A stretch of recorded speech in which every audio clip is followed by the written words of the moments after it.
Hi friends, welcome to Nessa's Nook. Well, the other day, I made that strawberry jam and I'm like, oh, I need some homemade bread.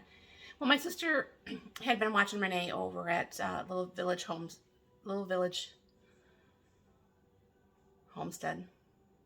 So somehow that doesn't seem right. I'll tag her down below. But my sister over at City Girl Homestead, she's been making the bread, the cinnamon rolls, the buns, biscuits, not biscuits, but dinner rolls and stuff, all out of the same actual dough mix. Okay, so what I'm going to do today is I'm going to go ahead and get that started. I ordered a smaller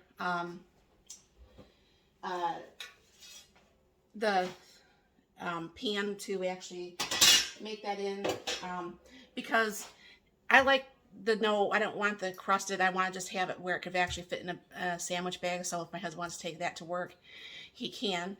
So I'll bring it down here, and what I'm going to do is you put 1 cup of warm water. Now, warm when you're messing with yeast, what you're going to want to do is have it to be about like 100 degrees, what would be maybe like a baby's bath water.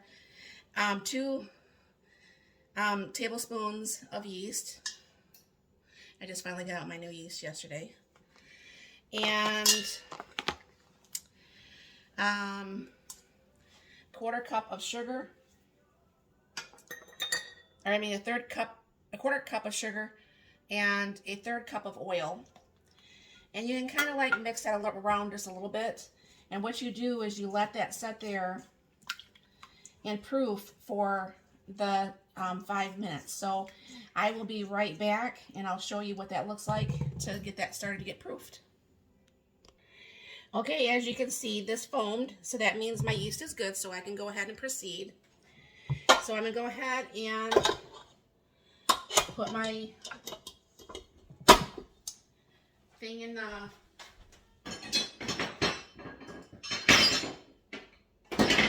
KitchenAid. Of course, I forgot to get my little bread thing here. Let me bring it up a little bit closer here.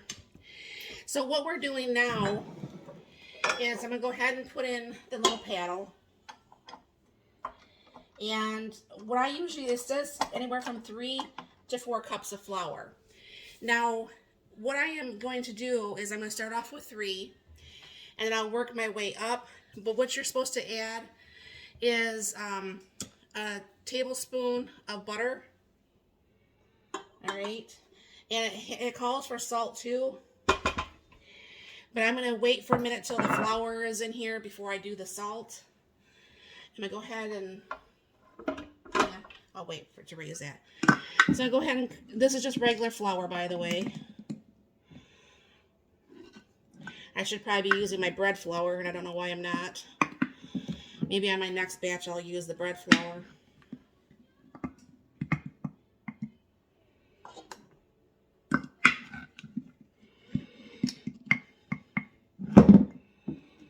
Alright. We'll see how that gets me. We'll go and we'll put this up. Just stir this on a little bit on low for a minute. Let that get going. Otherwise you can have flour spew everywhere. And that's not very fun.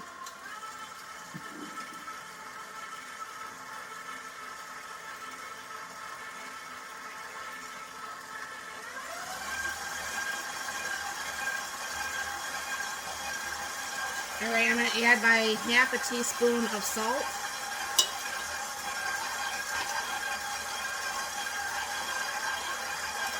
I don't know for sure if you can see that mixing in there.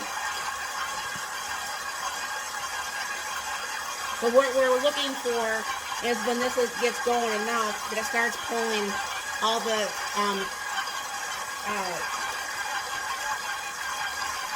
dough from the side of the KitchenAid.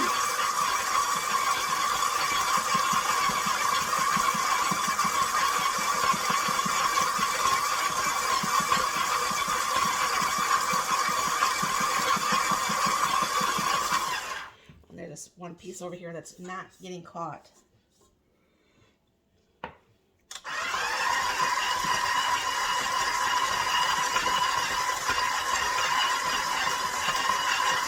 So this is why I don't do like what the recipes usually say. I start off with a minimum, and then I add some if I need to. So as you can see how that's already cleaning off the side.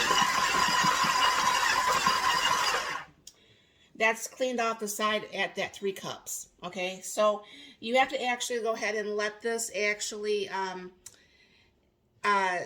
go for like 5 minutes of you know, kneading. And I'm not going to do that by hand because I just don't. My wrist just can't handle that. So I will bring you back in 5 minutes when this is done, and we'll move on to the next step. Okay, that's done. So what I'm going to do is pour a little bit of flour on my clean counter. And it's amazing how that actually just cleans the side of the bowl. That just never ceases to amaze me. So this is not a very like sticky dough at all, which is good. Put that a little bit in the flour, because what we're going to do is roll this out a little bit here.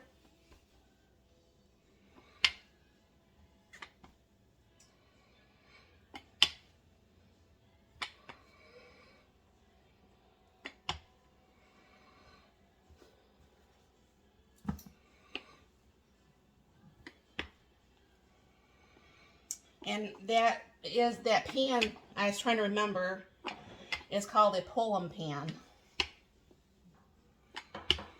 And it's Little Village Homestead with Renee.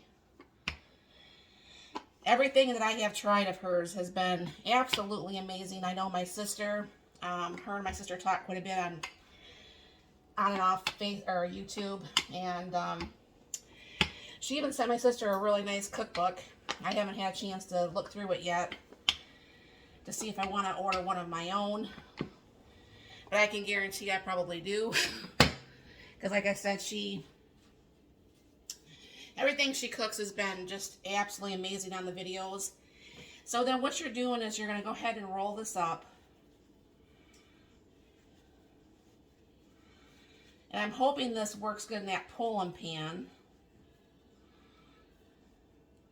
And you're going to want to kind of like pinch together the ends. And then you're going to go ahead and tuck in the ends here.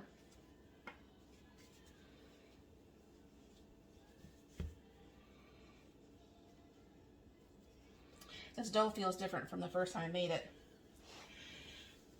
Hopefully that's going to be an okay thing. So I have my little Pullum pan out here. I have a bigger one, but usually what happens is, because sometimes we eat a lot of bread and sometimes we just don't, and the bread, you know, because homemade bread just doesn't last as long, so you want to try to make sure it fits in here. And that looks like it's going to fit. So what I'm going to go ahead and do is just put that in there and kind of like place that down.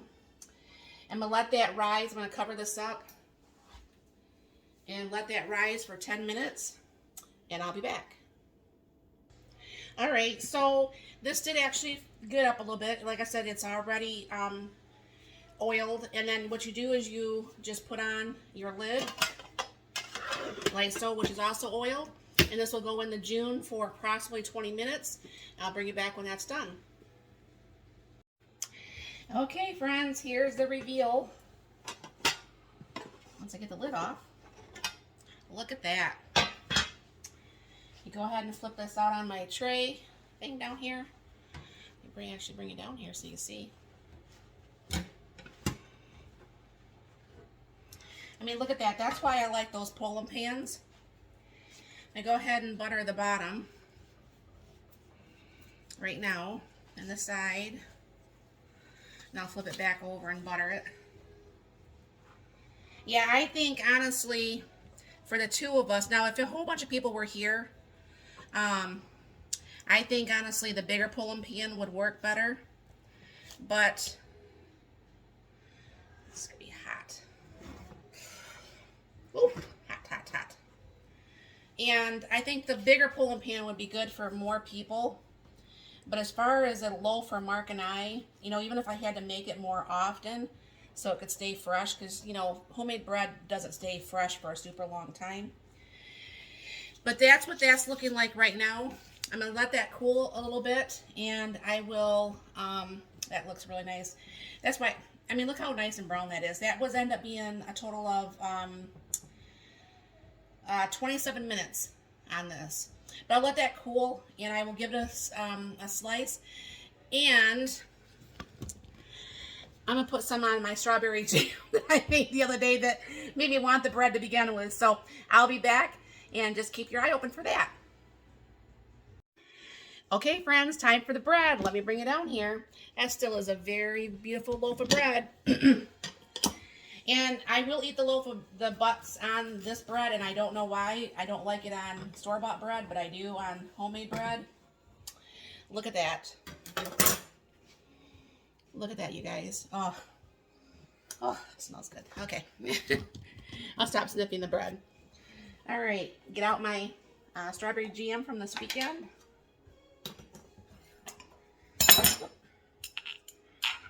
And throw some on here.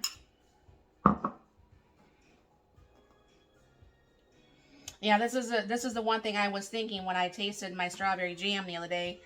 I'm like, it needs a loaf of bread. So here's my bread.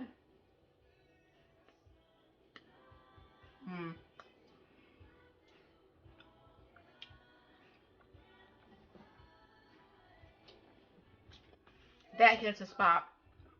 So thank you, Chris over City Girl Homestead, and thank you, Renee, for having this recipe for us to even try things with. I do want to try to make some of the dinner rolls and put those in the freezer so I can just pull those out as we want them. It's not that this takes very long, because this recipe is like very incredibly fast. It raises fast. Except when I'm working, it's sometimes really hard to do things like bread. So definitely try that. I did make it with the cinnamon rolls at one time, and I would like to freeze some cinnamon rolls so we can just take out the one or two and bake it, and have that too. So definitely thumbs up on the bread, and thank you very much for stopping by. You have a very blessed and wonderful day.